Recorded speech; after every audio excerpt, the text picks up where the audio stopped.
Unschooling. I recently heard a strange expression. Life learner. Ridiculous idea, huh? Shouldn't we have everything down pat at least by the time we graduate from high school?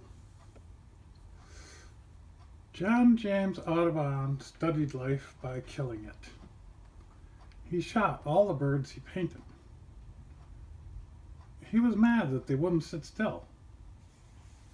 He would go out, find a bird, and shoot it. Then he would have it stuffed. Then he would make a painting of it.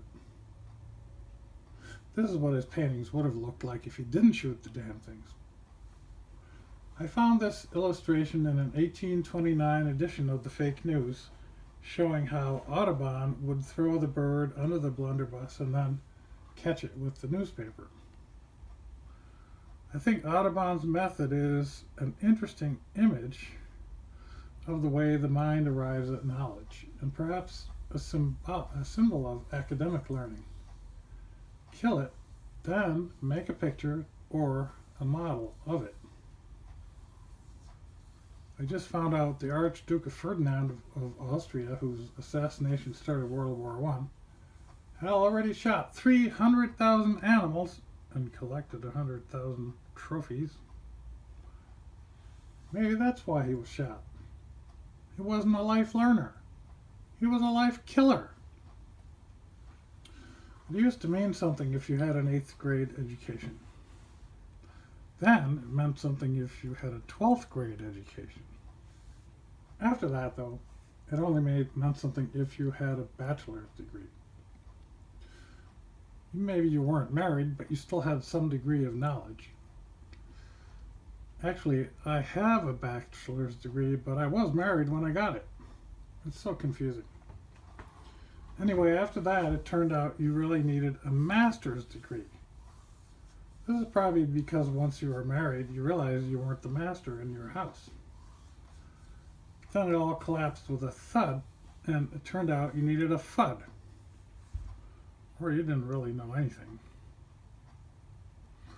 I spent many years straining and struggling to try to understand what learning really is, or what understanding is, and how we learn. They say there are different kinds of intelligence. Certainly there's academic, emotional intelligence, maybe a kind that could be called motor intelligence or kinesthetic, and others. I remember once my surprise when I met a very young man who said he had gotten a job as an auto mechanic. My father had gone to Princeton, so I thought surely this young man must have gone to auto mechanic school. He said, didn't go to no school. I asked, well, how did you get the job then? He said, I described how I took apart an ADC body 41060E tranny from a Tahoe, rebuilt it with new friction discs, the servo cover, and cleaned the gasket out of the snap spring groove and pistons and put in a 79 Suburban.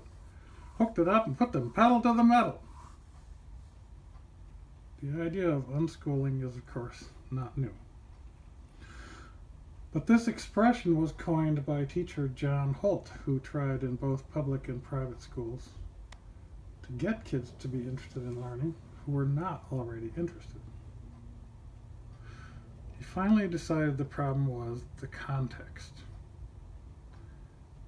and that it was not possible to sort of convert kids to a religion of learning in school, while it was compulsory for them to be there in the school. He started a magazine called Growing Without Schooling to support people who would have their kids learning at home.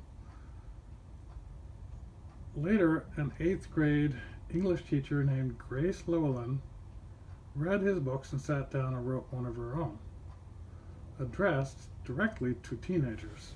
She called it the Teenage Liberation Handbook.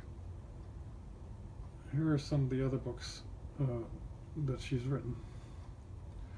The central message was, it's your mind, so you should be able to decide what to put in it. Here are some of her other books. Real Lives, 11 Teenagers Who Don't Go to School. Amazing. And Guerrilla Learning, how to give your kids a real education with or without school.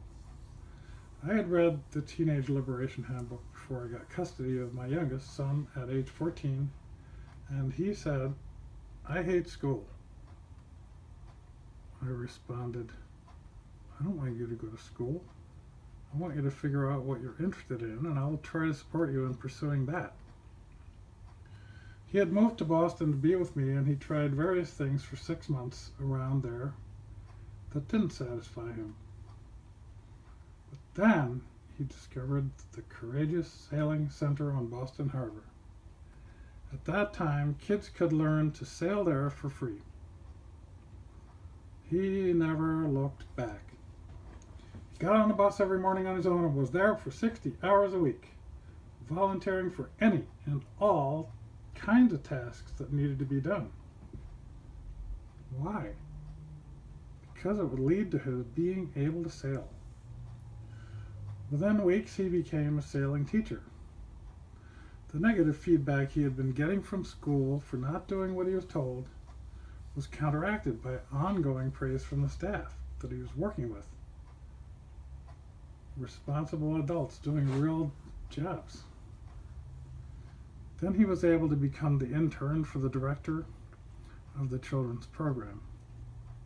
He spent the following year helping her and learning how to run a children's sailing center, as well as how to fix boats.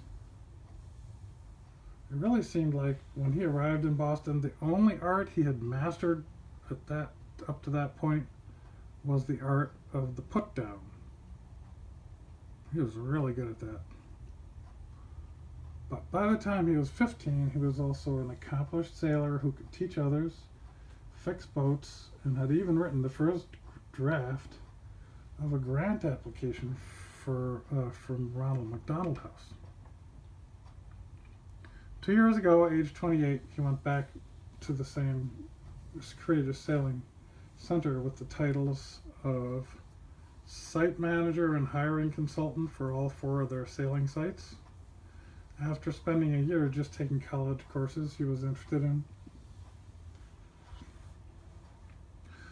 John James Audubon was born on my birthday, though I don't think he knew it.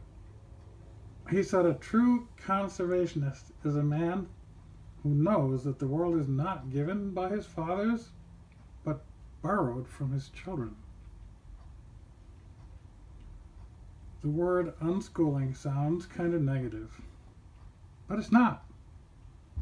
After trying to figure out what I had done with my son for years afterwards, I decided that what it really boils down to is a principle. Believe in your child like a religion. Believe in the child more than in authorities, systems, or institutions.